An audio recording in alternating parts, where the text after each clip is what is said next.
Atención, iglesias y pastores. Radio Costa Rica pone a su disposición toda una plataforma audiovisual para que su mensaje llegue a miles de personas en Costa Rica y el mundo.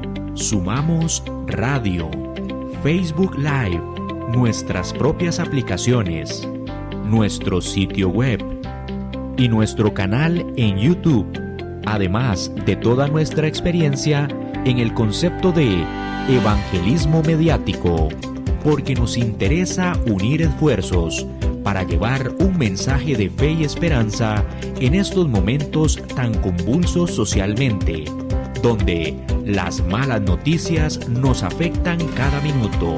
Su mensaje, nuestra experiencia y herramientas tecnológicas se unirán para llevar noticias de fe y esperanza. Anímese, ingrese al maravilloso mundo de la comunicación audiovisual con nosotros. Para mayor información, 8377-4416. Radio Costa Rica. Mucho más que una radio.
Tengan todos pero muy buenas tardes. Hoy, como todos los jueves, estamos aquí reunidos para aprender un poquitito más de nuestro Señor. Así es que hoy, una vez más, vamos a estar atentos a su palabra, a sus enseñanzas, a su doctrina, Señor, porque eso es lo que Él quiere de nosotros, que nosotros aprendamos más de Él, que gocemos estando con Él, que lo amemos, que le demostremos nuestro amor a través de sus mandamientos y que tengamos un carácter idóneo con Él para poder estar con nosotros toda una eternidad en las alturas de los cielos. Eso es lo que nuestro amado Dios desea de nosotros. Así es que hoy vamos a ampliar nuestro conocimiento sobre el Rey de Reyes y Señor de Señores, porque Él es el único Dios, Él es el único verdadero, Él es el único fiel, y su palabra es verdad, su espíritu es verdad, y todo lo que nos enseña es verdad. Así es que, donde quiera que estén, incline su rostro y ore conmigo. Amantísimo Padre Celestial, te damos gracias por este conocimiento que día con día nos mandas para que nosotros podamos entenderte, conocerte y estar contigo una vez más. Gracias, Padre, por todas tus enseñanzas, gracias por tus correcciones, gracias por estar con nosotros y por ser un Padre amoroso. Así es que, Padre, no nos queda más que agradecerte y luchar y aprender y desaprender también para estar contigo en las alturas de los cielos cuando vengas en tu segunda venida. Y contigo lo podemos lograr, Padre eterno, solos no podemos. Así es que te pedimos una vez más que nos ayudes, que nos protejas, que nos guardes y que nos guíes hacia ti. Gracias, Padre, en el nombre de Cristo Jesús. Amén. Bueno, pues hoy vamos a ver en el Monte de los Olivos, siempre a través de Radio Costa Rica 930 AM, también a través de YouTube Laicos en Acción y a través de las redes sociales, Facebook Live y todas las redes sociales que estén a disposición. Nosotros tenemos programas en esos lugares y lo que queremos es que usted aprenda con nosotros como nosotros no, hemos aprendido, porque la verdad es que no es fácil seguir al Señor, no es fácil aprender, no es fácil desaprender también, sobre todo las enseñanzas que nos dieron nuestros antepasados, nuestros padres, que estaban llenas de errores doctrinales, que estaban llenas de tradiciones también, y que ya la verdad es que tenemos que quitar todas esas enseñanzas y poner nuevas enseñanzas, porque al igual que los fariseos y todos los altos dirigentes, cuando él vino en su primera venida, habían enseñado muchas doctrinas de error y ellos también estuvieron en la misma situación que estamos nosotros en la actualidad, en donde tenemos que desaprender y aprender. Y para ello fue muy difícil porque tenían que ir en contra de las máximas autoridades doctrinales para poder aprender de Cristo Jesús todas las correcciones que le iba a hacer a esas doctrinas. Y no es fácil.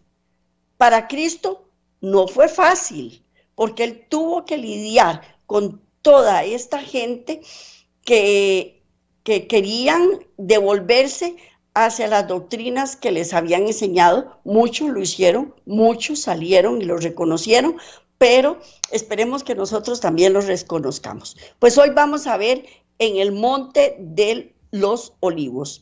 En el Monte de los Olivos, como les dije, siempre en el deseado de toda la gente, en el deseado de toda la gente. La palabra, un momentito, por favor. Todo esto que les estoy enseñando está documentado en la Biblia, en Mateo 24, capítulo completo, Marcos capítulo 13 completo también, Lucas 21, versículos del 5 al 38. Todos estos datos yo se los doy para que ustedes investiguen y no se conformen con solo lo que yo les doy, para que ustedes corroboren, para que amplíen su conocimiento y para que aprendan más, porque esa es la intención. Repito, Mateo 24, Marcos 13, Lucas 21, del 5 al 38. Por el momento vamos a leer Mateo 23, 38, que dice así: He aquí, vuestra casa os es dejada desierta. No hay nada más triste. Bueno, yo no sé ustedes, pero vamos a nuestra vida terrenal. Cuando yo estaba chiquita, yo llegaba a mi casa y mi mamá había tenido que salir a hacer alguna diligencia. Y cuando mi mamá no estaba en la casa, que era la que siempre estaba, porque mi papá andaba trabajando. Bueno, no es que mi mamá no trabajaba, ella también trabajaba, pero trabajaba desde la casa. Y figúrese que yo ya entraba a la casa y mi mamá no estaba y yo veía la casa oscura. Y la casa estaba vacía. Figúrese que esa era mi mamá, que era una persona común y corriente como usted y como yo. Ahora imagínense lo que es la casa dejada desierta por Cristo Jesús, por Dios, por el Espíritu Santo. Es una casa lúgubre, es una casa vacía, es una casa oscura. Pues así nos encontrábamos nosotros antes de venir a conocer a Cristo. Nos encontrábamos vacíos, vivíamos a tientas y a ciegas y no sabíamos ni para dónde caminar.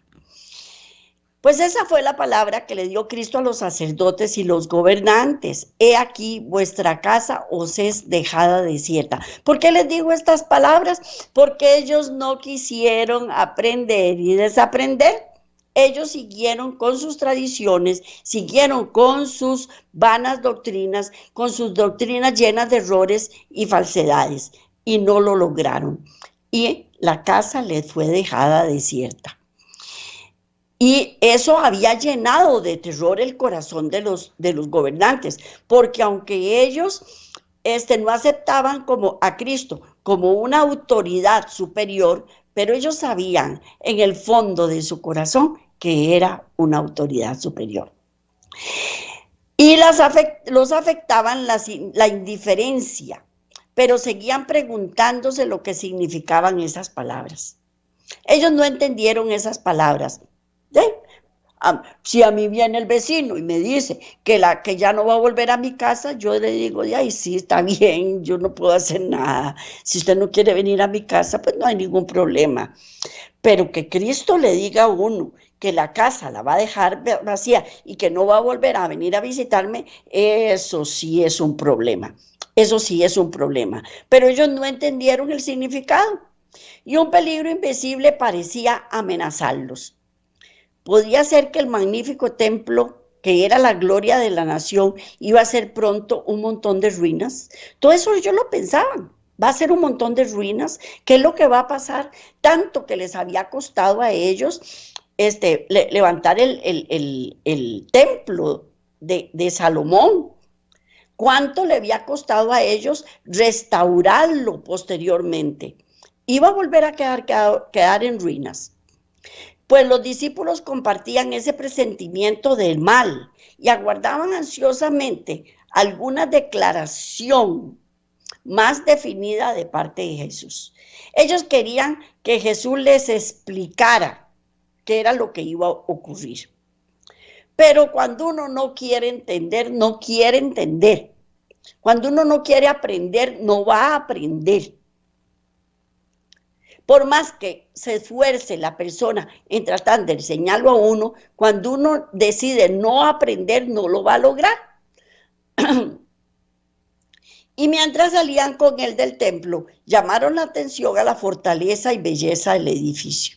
Las piedras del templo eran de mármol, del mármol más puro.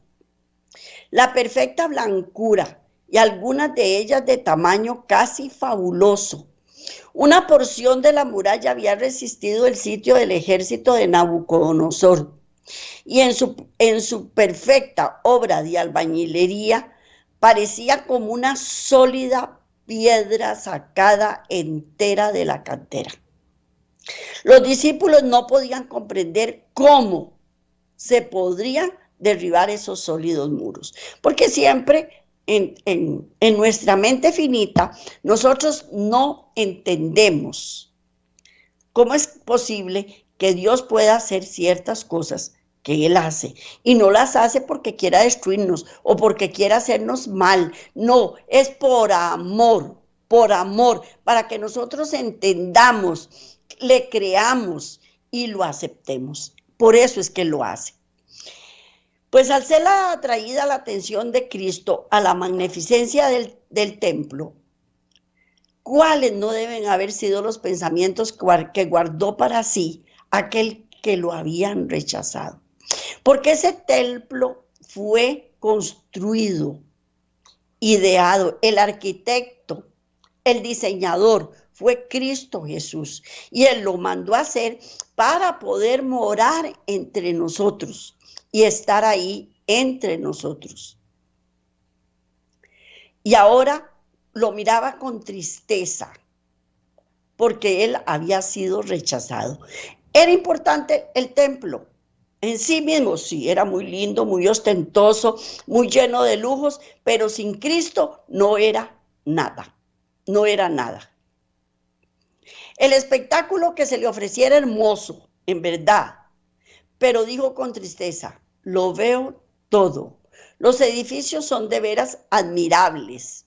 Me mostráis esas murallas como aparentemente indestructibles, pero escuchad mis palabras. Llegará el día en que no será dejada aquí piedra sobre piedra que no sea destruida. Nosotros nos esforzamos por construir casas preciosas, edificios preciosos, por tener las mejores ciudades que pueden existir en la tierra. Pero vino un tornado, vino un tsunami, vino un terremoto y no queda piedra sobre piedra. Y lo vimos hace poquito en Valencia y lo vimos en Filipinas, qué sé yo, en aquellos lados cuando vino el tsunami. Todo queda destruido y no queda piedra sobre piedra. Pues las palabras de Cristo habían sido pronunciadas a oídos de gran número de personas, pero cuando Jesús estuvo solo, Pedro, Santiago y Andrés vinieron a él mientras estaba sentado en el monte de los olivos. Dinos, le dijeron, ¿cuándo ocurrirán estas cosas? ¿Y qué señal habrá de tu venida y del fin del mundo? ¿Cuándo? Y en su contestación a los discípulos, Jesús no consideró por separado la destrucción de Jerusalén y el gran día de su venida. Mezcló la descripción de estos dos acontecimientos. Si hubiese revelado a sus discípulos los acontecimientos futuros como él los contemplaba, no habrían podido soportar la visión. Por misericordia hacia ellos, fusionó la descripción de dos grandes crisis, dejando a los discípulos estudiar por sí mismos el significado. Y esto que les estoy diciendo es sumamente importante. Nosotros tenemos que estudiar por nosotros mismos el significado de las palabras de Dios, porque la palabra de Dios es viva, es eficaz. Y hoy entendemos una cosa y mañana entendemos otra dentro del mismo versículo, porque nos habla directamente a nuestro espíritu. Y eso era lo que Cristo quería, que ellos estudiaran por ellos mismos estos acontecimientos y que descifraran el significado de lo que les estaba hablando. Cuando se refirió a la destrucción de Jerusalén, sus palabras proféticas llegaron más allá de este acontecimiento, hasta la conflagración final de aquel gran día en que el Señor se levantará de su lugar para castigar al mundo por su iniquidad. Cuando la tierra revelará sus sangres y no encubrirá más a sus muertos. Él mezcló los dos acontecimientos, la destrucción de Jerusalén y la destrucción de la tierra cuando Él venga en su segunda venida. ¿Por qué lo hizo? Porque si lo hubiera dicho solo la destrucción de Jerusalén, para ellos era demasiada información, demasiada angustia. Pero si mezclaba los dos acontecimientos, el otro acontecimiento iba a ser a futuro. Entonces, cuando es a futuro, uno dice, tranquilos, todavía no va a ser. Hay una oportunidad más. Y este discurso entero no fue dado solamente a los discípulos, sino también para aquellos que iban a venir en medio de las últimas escenas de la historia, a vivir en las últimas escenas de la historia de la tierra. No sé si para nosotros, no sé si ya cuando vengan las últimas escenas de la tierra, ya nosotros nos estemos en este mundo y nos hayan puesto a dormir.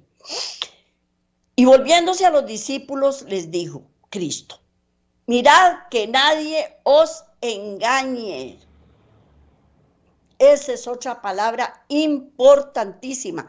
Mirad que nadie os engañe. Porque hay gente que lo anda engañando a uno para que uno no crea en Cristo Jesús, para que uno no crea en su palabra.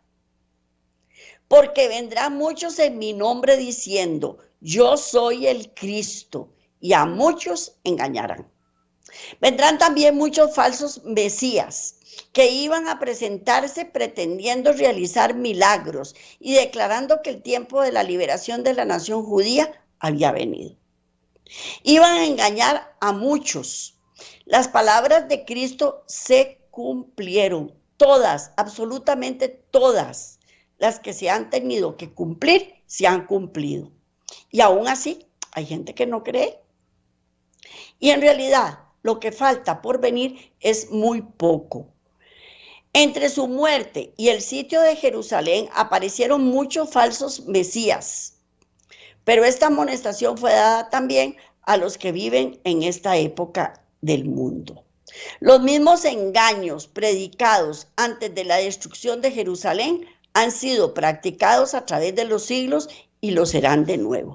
El diablo no cambia, el diablo no cambia. Él es el mismo ayer, hoy, mañana y siempre. Y va a usar las mismas ardides y las mismas patrañas para conquistar a la gente que no cree en Cristo Jesús. Porque lo primero que hace es hacernos dudar de la palabra de Dios y hacernos dudar de Cristo. Eso es lo primero que hace. Una vez que nos vio dudando, entonces ahí viene y nos mete doctrinas erróneas, que entre comillas van a enseñarnos de Cristo, pero al final de cuentas eran mentiras. Venían contaminadas la palabra. También les dijo Cristo, y oiréis de guerras y rumores de guerras. Mirad que no os turbéis, porque es menester que todo esto acontezca, mas aún no es el fin. Y antes de la destrucción de Jerusalén, los hombres contendían por la supremacía. Se mataban emperadores, se mataban también a los que se creían más cerca del trono. Había guerras y rumores de guerras. Y es menester que todo esto acontezca, dijo Cristo. Mas aún no es el fin. Porque se levantará nación contra nación y reino contra reino. Y habrá pestilencia y hambre y terremotos por todos los lugares. Y todas estas cosas son el principio de dolores. Además, dijo Cristo, a medida que los rabinos vean estas señales, declarará que son los juicios de Dios sobre las naciones por mantener a su pueblo escogido en servidumbre. En servidumbre. Declararán que estas señales son indicios del advenimiento del Mesías. No os engañéis, son el principio de sus juicios. El pueblo se miró a sí mismo, no se arrepintió ni se convirtió para que lo sanase.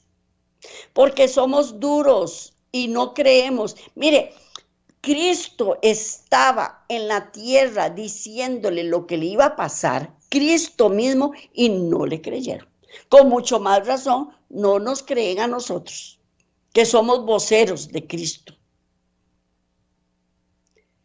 Y no se convierten y dicen, no, eso es mentira. Ay, si toda la vida se ha dicho que Él va a venir y no ha venido. Ay, si toda la vida se ha dicho que va a haber guerras y pasa una guerra y 2 y 10 y 15 y 20 guerras y al final de cuentas no ha venido. Pero las señales que ellos presenten como indicios de su liberación de la servidumbre o serán señales de su destrucción. Ellos culpaban a los romanos por haberlos tomado en servidumbre, pero no sabían que ellos estaban en servidumbre por no aceptar a Cristo, por mezclar la mentira con la verdad, por ir en pos de falsos idólatras. De falsos ídolos, perdón. Todo eso lo estaban haciendo y por eso fue que cayeron en servidumbre. De lo contrario, no hubieran caído en servidumbre, pero no lo entendieron. También les dijo, entonces os entregarán para ser afligidos y os matarán y seréis aborrecidos de toda la gente por causa de mi nombre. Y muchos entonces serán escandalizados y se entregarán unos a otros y unos a otros se aborrecerán. Todo esto lo sufrieron los cristianos.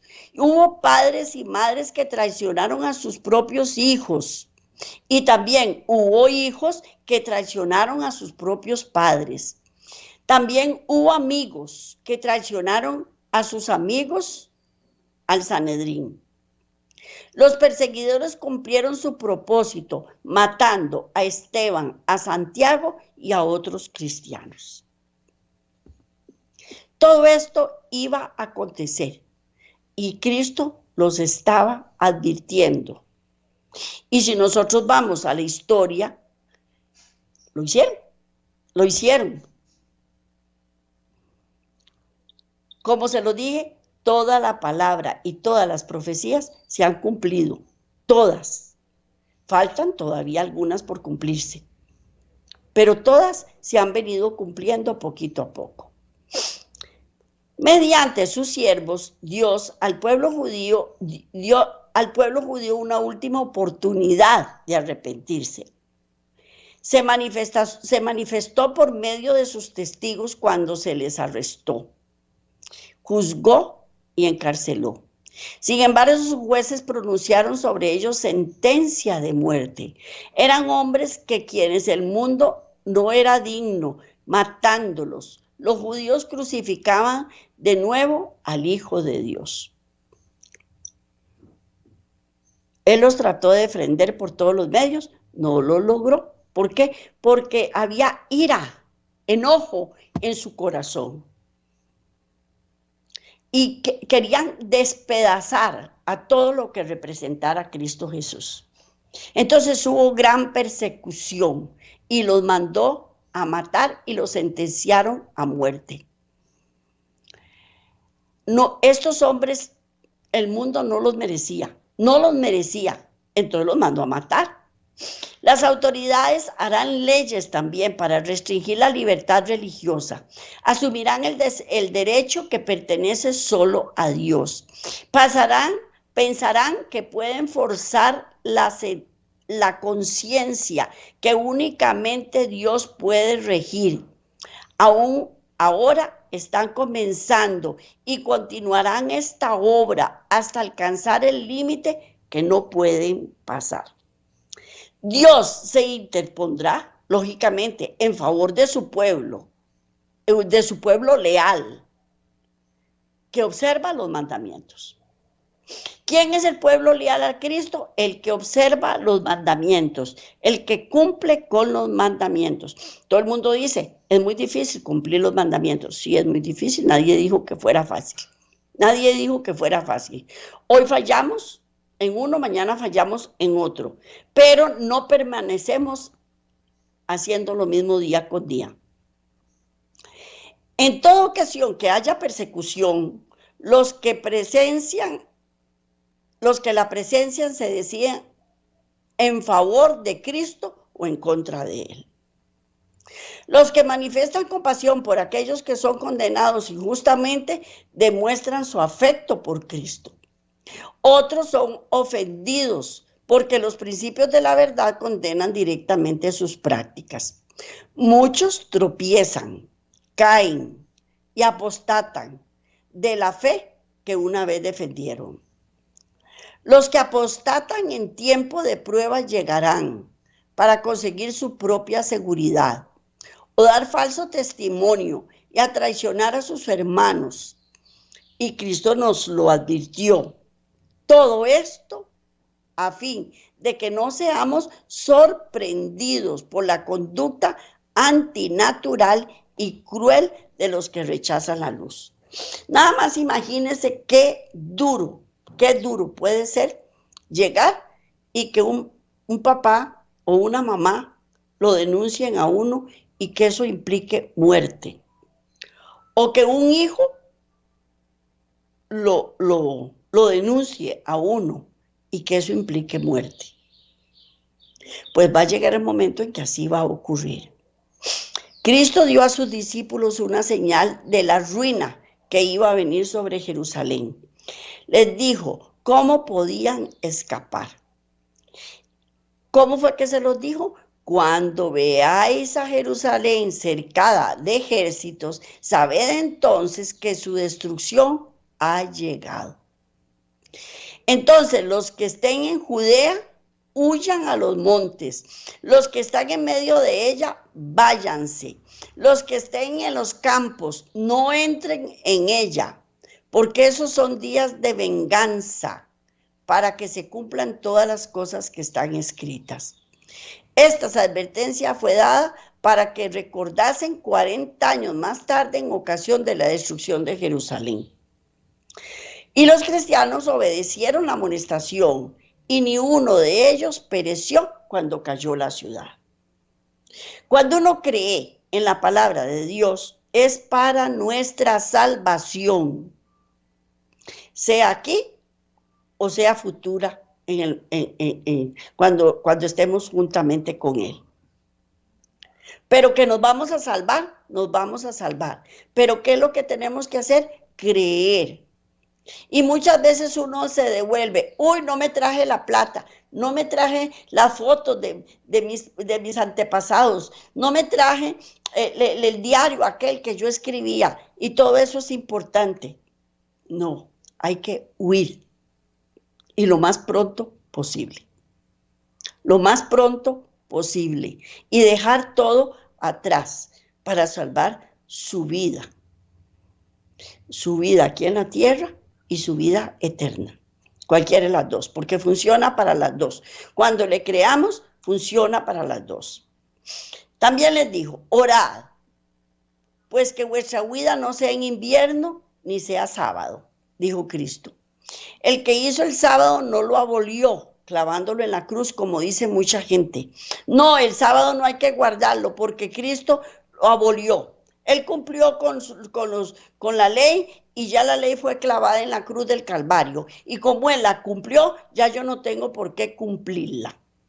No es cierto, no es cierto. La ley fue hecha para el hombre, para que los hombres veamos nuestros errores, nuestros defectos y los enmendemos. Y el sábado es parte de la ley. El sábado no fue anulado por su muerte, no. 40 años después de su crucifixión, había de ser considerado todavía sagrado. Durante 40 años los discípulos debían orar para que su huida no fuese en sábado. De la destrucción de Jerusalén, Cristo pasó rápidamente a un acontecimiento aún mayor, el último eslabón de la cadena de la historia de la tierra, la venida del Hijo de Dios en majestad y gloria. Entre estos dos acontecimientos estaban abiertos a la vista de Cristo largos siglos de tinieblas, siglos que para su iglesia estarán marcados con sangre, lágrimas y agonía. Los discípulos no podían entonces soportar la visión de estas escenas. Jesús las pasó con la breve mención. Habrá entonces grande aflicción, dijo, cual no fue desde el principio del mundo hasta ahora ni será. Y si aquellos días no fuesen acortados, ninguna carne será salva.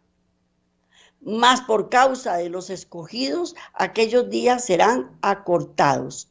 Durante más de 1000 años iba a imperar contra los seguidores de Cristo una persecución como el mundo nunca la había conocido antes. Millones y millones de sus fieles testigos iban a ser muertos. Si Dios no hubiese extendido la mano para preservar a su pueblo, todos habrían perecido. Mas por causa de los escogidos, dijo, aquellos días serán acortados. Aquellos días serán acortados. Esa ha sido una de mis preguntas que en mi mente finita todavía no lo entiendo. Yo digo, ¿cómo van a ser los días acortados? Y el día tiene 24 horas y el reloj marca las 24 horas. Y un día de estos, viendo unos científicos, explicaban cómo los días fueron acortados. Y yo digo, mira, bueno, no lo voy a explicar porque para mí eso es muy difícil explicarlo y me cuesta entenderlo y me cuesta explicarlo. Pero ya los científicos están estudiando eso, de cómo los días han sido acortados. Luego, en lenguaje inequívoco, nuestro Señor habla de su segunda venida y anuncia los peligros que iban a preceder a su advenimiento al mundo. Si alguno dijere, aquí está el Cristo, o allí, no creáis. Cuando a uno le dice, mira, aquel fulano se hace llamar Cristo y dice que él es el Cristo, no vaya. O que mira, por allá apareció en un árbol estampado la imagen de Cristo Jesús y hace milagros, no vayan.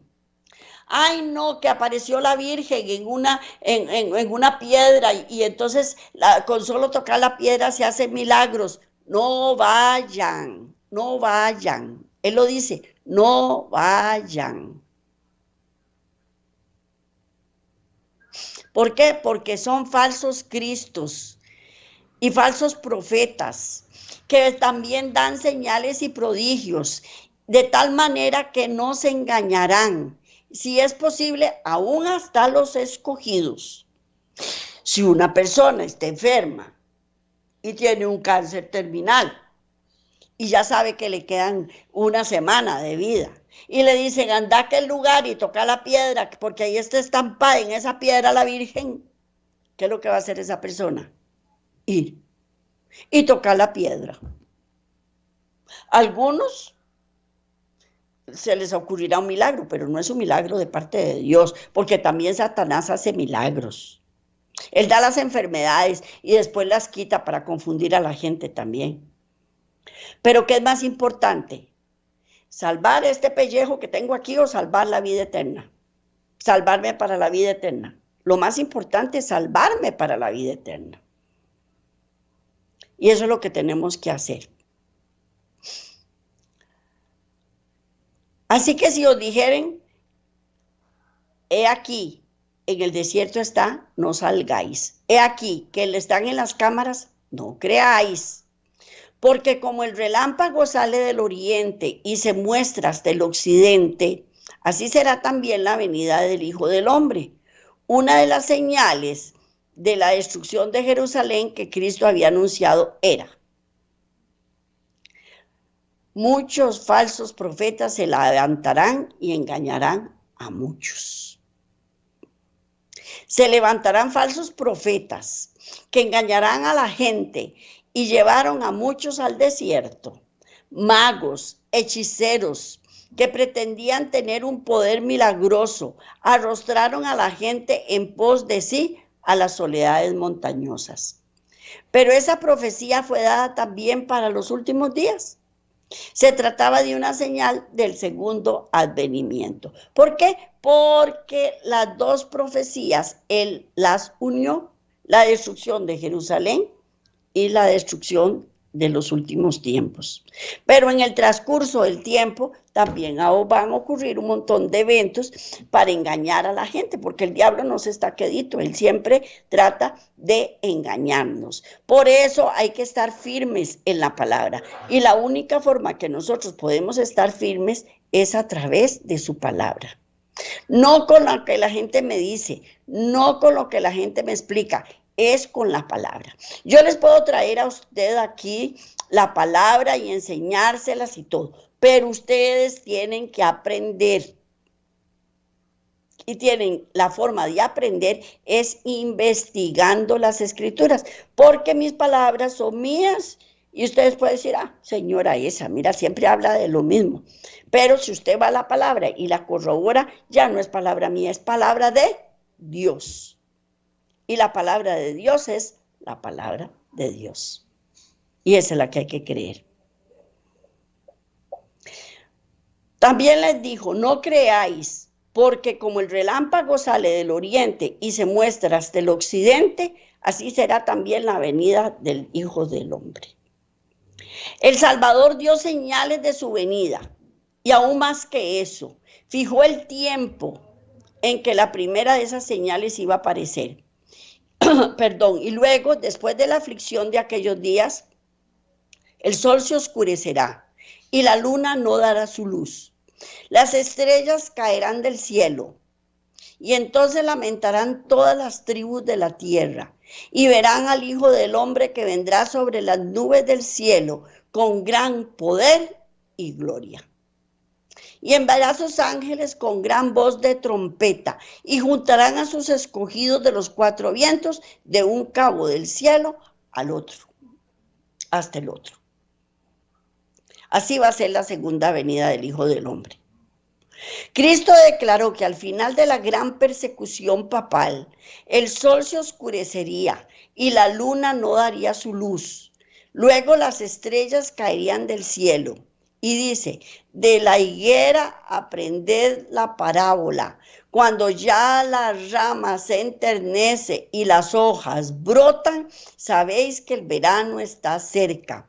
Así también vosotros, cuando veáis todas estas cosas, sabéis que está cercano a las puertas. Cristo anuncia las señales de su venida. Declara que podemos saber cuándo está cerca, aún a las puertas. Dice que aquellos que vean estas señales no pasarán esta generación, que todas estas cosas no acontezcan. Estas señales han aparecido. Podemos saber con seguridad que la venida del Señor está cercana. Y el cielo y la tierra pasarán, pero las palabras de Dios no pasarán. No pasarán. Cristo va a venir en las nubes y con gran gloria.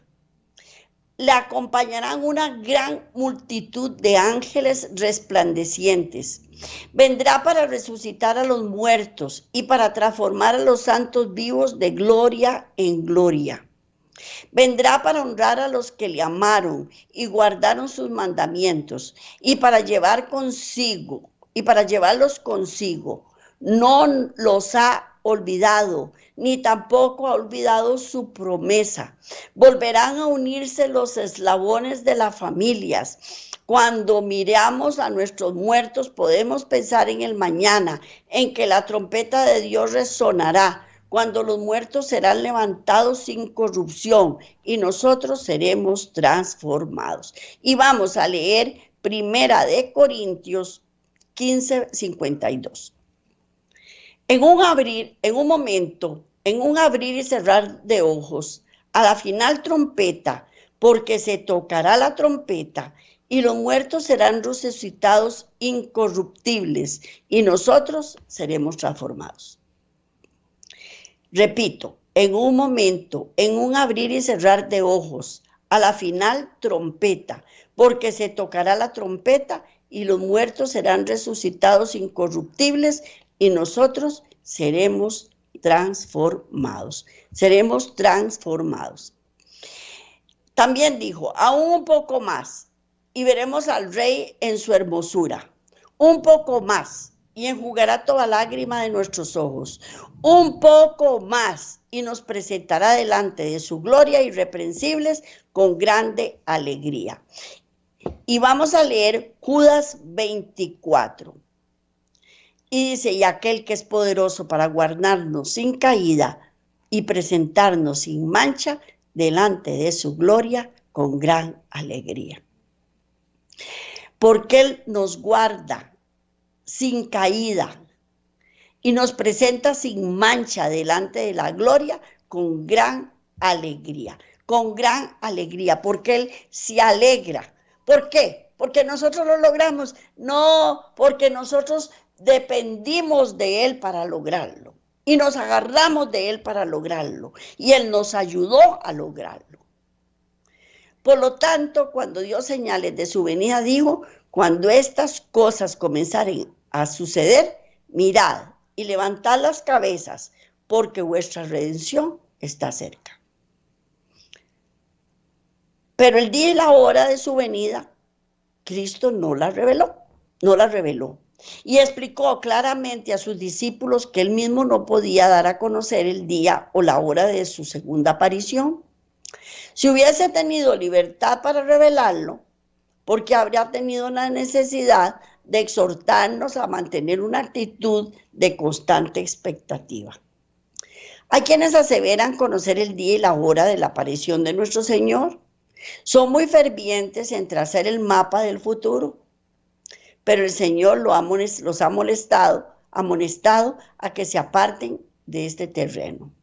El tiempo exacto de la segunda venida del Hijo del Hombre es un misterio de Dios. Nadie, absolutamente nadie lo sabe. Y cuando nos digan, yo lo sé, no crean, no crean, no lo crean. Cristo continuó señalando la condición del mundo en ocasión de su venida. Como en los días de Noé, así será la venida del Hijo del Hombre. Porque en los días antes del diluvio estaban comiendo y bebiendo, casándose y dándose en casamiento, hasta el día que Noé entró en el arca. Y no conocieron hasta que vino el diluvio. Y se lo llevó todo y a todos. Así será también la segunda venida del Hijo del Hombre. Cristo no presenta aquí un milenario temporal, 1000 años en los cuales todo se ha a preparar para la eternidad. Nos dice que como fue en los días de Noé, así será cuando venga el Hijo del Hombre. Tenemos que prepararnos para la segunda venida del Hijo del Hombre. Puede que la veamos, pero si estamos muertos, no lo vamos a ver. Pero si hoy morimos, en el momento que nos despierta Cristo para ir a Él de gloria en gloria, ya llegó. Ya llegó. Pero nosotros nos preguntamos, y entonces, ¿cómo eran los hijos en los tiempos de Noé? Era malo casarse y darse en casamiento. Era malo comer. Y vio Jehová que la malicia de los hombres era mucha en la tierra, y que todo designio de los pensamientos del corazón de ellos era de continuo solamente al mal. Entonces eso lo vamos a encontrar en Génesis 6:5. Génesis 6:5. Y vio Jehová que la maldad de los hombres era mucha en la tierra, y que todo designio de los pensamientos del corazón de ellos era de continuo al mal. Era de continuo al mal. Así es, como en los días de Noé. Y en la actualidad nosotros lo vemos. El pensamiento de todos los hombres, es de continuo al mal. Los habitantes del mundo antediluviano se apartaron de Jehová y se negaron a hacer su santa voluntad. Siguieron sus propias indignaciones profanas, siguieron sus ideas pervertidas y a causa de su perversidad fueron destruidos. Y hoy el mundo está siguiendo el mismo camino. No ofrece señales halagüeñas su gloria milenaria. Los transgresores de la ley de Dios están llenando la tierra de maldad. Sus apuestas, sus carreras de caballos, sus juegos, su disipación, las prácticas concupiscentes, sus pasiones indomables, está llenando rápidamente al mundo de violencia. Porque se matan por dinero, por droga, por cualquier cosa, pero se matan. Y vamos de continuo a la violencia. En la profecía referente a la destrucción de Jerusalén, Cristo dijo: y por haberse multiplicado la maldad, la caridad de muchos se enfriarán. Mas el que perseverare hasta el fin, este será salvo.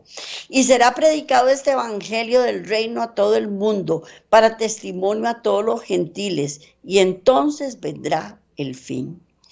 Esta profecía volverá a cumplirse. La abundante iniquidad de aquellos días, de aquel día, haya su contraparte en esta generación. Y lo mismo ocurre con la predicación referente a la predicación del evangelio. Antes de la caída de Jerusalén, Pablo, escribiendo bajo la inspiración del Espíritu Santo, declaró que el evangelio había sido predicado a toda criatura que estaba bajo el cielo. Y vamos a leer Colosenses 1:23, Colosenses 1:23, que dice así: y si en verdad permanecéis fundados y firmes en la fe, y sin moveros de la esperanza del evangelio que habéis oído, el cual se predica en toda la creación que está debajo del cielo, del cual yo, Pablo, fui ministro. Y vamos, bueno, les recomiendo que lean Apocalipsis 14, del 6 al 14, porque ya a mí no me va a dar tiempo de leérselo. También en esos versículos dice: así también ahora, antes de la venida del Hijo del Hombre, el evangelio eterno ha de ser predicado a toda nación, tribu, lengua y pueblo. También vamos a leer Hechos 17:31, que dice: por cuanto he establecido un día en el cual juzgará al mundo con justicia por aquel varón a quien designó, dando fe a todos por haberle levantado de los muertos. Por haberle levantado los muertos. Así es que hay que estar preparados. Después vamos a leer segunda de Pedro 3:12, que dice: esperándonos y apresurándonos para la venida del día de Dios, en el cual los cielos encendiéndose serán deshechos, y los elementos siendo quemados se fundirán. También él le dijo esto a Noé. En Génesis 7:1 y 19:14. Dijo luego Jehová a Noé: entra tú y toda tu casa en el arca, porque a ti he visto justo delante de mí en esta generación. Entonces salió Lot, esa es otra, cuando iba a quemar Sodoma y Gomorra. Entonces salió Lot y habló a sus yernos, los que habían de tomar sus hijas, y les dijo: levantaos, salid de este lugar, porque Jehová va a destruir esta ciudad. Mas pareció a sus yernos como que se burlaba. ¿Por qué? Porque no creemos. Así es que Dios siempre, Él siempre avisa a su pueblo. Y Dios ha establecido un día en el cual se ha de juzgar el mundo. Cristo nos dice cuándo ha de iniciarse ese día. Cuando no afirma que todo el mundo se convertirá, sino que será predicado este evangelio del reino en todo el mundo, por testimonio a todos los gentiles, y entonces vendrá el fin. Mediante la proclamación del evangelio al mundo que está a nuestro alcance, el Señor apresura la venida del Señor. No solo hemos de esperar la venida del Señor, sino apresurarla. Si la iglesia de Cristo hubiese hecho su obra como el Señor ordenaba, todo el mundo habría sido amonestado ya. Y el Señor Jesús habría venido a nuestra tierra con poder y gloria y grande gloria. Después de que hubo indicado las señales de su venida, cuando dijo: cuando veáis hacerse estas cosas, conoced que está cerca, a las puertas, mirad y velad. Y Dios advirtió siempre a los hombres los juicios que iban a hacer sobre ellos. Los que tuvieron fe en su mensaje para su tiempo y actuaron de acuerdo con ella, en obediencia a sus mandamientos, escaparon de los juicios y cayeron sobre los desobedientes e incrédulos. A Noé fueron dirigidas estas palabras: entra tú y toda tu casa en el arca, porque a ti he visto justo delante de mí. Y Noé obedeció y se salvó. Y este mensaje también llegó a Lot: levantaos, salid de este lugar, porque Jehová va a destruir esta ciudad. Y Lot se puso bajo la custodia de los mensajeros celestiales y se salvó. Y también los discípulos de Cristo fueron advertidos acerca de la destrucción de Jerusalén, la que fijaron en las señales de la ruina inminente, y oyeron de la ciudad, escaparon de la destrucción. Así también ahora hemos sido advertidos acerca de la segunda venida de Cristo y de la destrucción que ha de sobrecoger el mundo. Los que presten atención a la advertencia se salvarán, se salvarán. Vamos a seguir leyendo otras citas que son de suma importancia. Lucas 12, del 37 al 38. Bienaventurados aquellos siervos a los cuales su Señor cuando venga halle velando. De cierto digo que se ceñirá y hará que se sienten en la mesa y vendrá a servirles. Y aunque venga a la segunda vigilia, y aunque venga a la tercera vigilia, si los hallare así, bienaventurados sean aquellos siervos. Lucas 12, 39 al 40. Pero sabed esto, que si supiese el padre de la familia a qué hora había el ladrón de venir, velaría ciertamente y no dejaría minar su casa. Vosotros pues también estad preparados, porque a la hora que no penséis, el Hijo del Hombre vendrá. Lucas 12, 41-42. Entonces Pedro dijo, Señor, ¿dices esta parábola a nosotros o también a todos? Y dijo el Señor, ¿quién es el mayor fiel y prudente, el cual su Señor pondrá sobre su casa para que a tiempo les dé su ración?